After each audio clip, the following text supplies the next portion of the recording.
हजुर दर्शन अनि नमस्कार भन्न चाहन्छु नेपाली मनोभावहरूमा।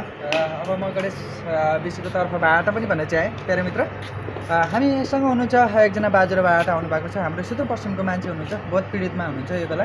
हामी यतिखेरको बसाइमा भन्नुपर्दा ठ्याक्क दिल्लीमा छु।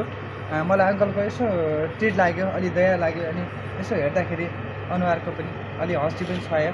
र हाम्रो नेपाली अङ्कल हुनुहुन्छ, यहाँ हुनुहुन्छ मनकाजी अङ्कल हुनुहुन्छ, र अहिले यो बेला बहुत पीडितमा हुनुहुन्छ। र अहिले यतिखेर बसाइमा हामी भन्नुपर्दा दिल्लीमा छु। ल अङ्कल, तपाईँको मनको व्यथा के छ? ल पोखिदिनु। नमस्कार। नमस्कार सबैलाई नमस्कार छ। मलाई जहाँबाट हेरिरहनु भएको छ नमस्कार। भगवान भनेर मैले सबैलाई हात जोडेर नमस्कार गरिरहेका छु। नेपाली दाजुभाइलाई मैले नमस्कार गरिरहेका छु। मेरो तर्फबाट म दुखी परदेशी हुनाले, सबै परदेशी त परदेशी हुँ, भगवानले हात छोडेका छ।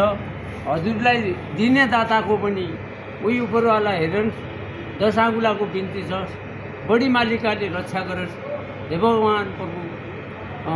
हरिद्वार हरिज्यूले पनि रक्षा गरून् हे भगवान प्रभु। देवी देवता, हाम्रो कुल्य देवताले पनि हामीले रक्षा गरून्। सधैँ मलाई माया, सबैलाई माया गरून् हे भगवान। मलाई सधैँ माया गरून्।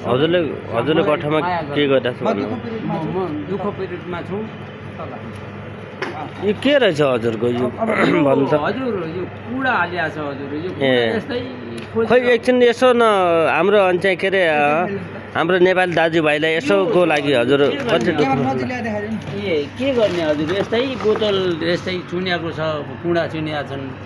यस्तै गरेर मैले जिन्दगी बिताएको छ।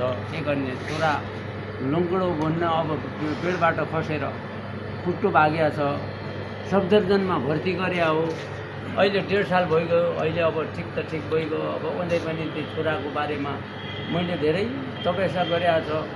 उही उपरवाला हेरन्, बढी मालिकाले रक्षा माया गरौँ भनेर मैले सक्नुहुन्छ भने सबैजना सबैलाई साथीलाई माया आश दया होस् भनेर मैले दशाङ्गु जोडेर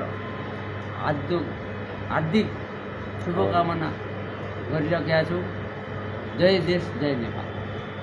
नेपाली मन कार्यहरूमा म के भन्न चाहन्छु भने म गणेश विश्वको तर्फबाट जति पनि सहयोग गर्ने साथीहरू हुनुहुन्छ, उहाँको लागि भए पनि, उहाँको छोराको लागि भए पनि, उहाँको लागि भए पनि सबैले सहयोग गरिदिनु होला भन्दै म यो हार्दिक अपिल गर्न चाहन्छु।